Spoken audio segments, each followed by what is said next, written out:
Why did American soldiers call their own tank a Ronson lighter during World War II? Because just like the cigarette lighter that lit every time, the M4 Sherman had a terrifying reputation for catching fire every time it got hit. Imagine climbing into a steel box knowing that if an enemy shell penetrated your armor, you had 10 seconds to escape before the ammunition inside exploded into an inferno that would melt steel and consume everything. That was the reality for thousands of Sherman tank crews fighting across Europe. The problem was the dry stowage design, where 75mm shells were stored and open. Racks along the sides of the tank surrounded by nothing but air.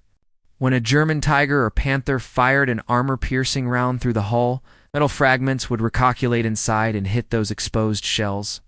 One shell would detonate, then another, and within seconds, the entire ammunition load of 90 rounds would cook off in a chain reaction. Studies showed that 60% of Shermans hit by enemy fire caught fire, and most of those fires were catastrophic, meaning the crew died.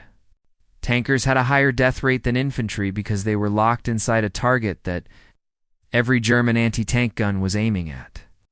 But in late 1944, American engineers made a change that saved thousands of lives.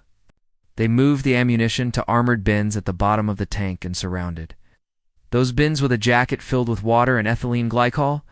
This wet stowage system absorbed the heat and shock when the tank was hit, preventing the shells from detonating.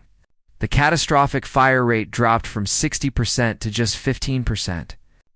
4 out of 5 crews who got hit now had a chance to survive and bail out. That simple modification kept the crews alive and helped win the war. Drop a like if this story amazed you and comment which W2 tank you want to hear about next.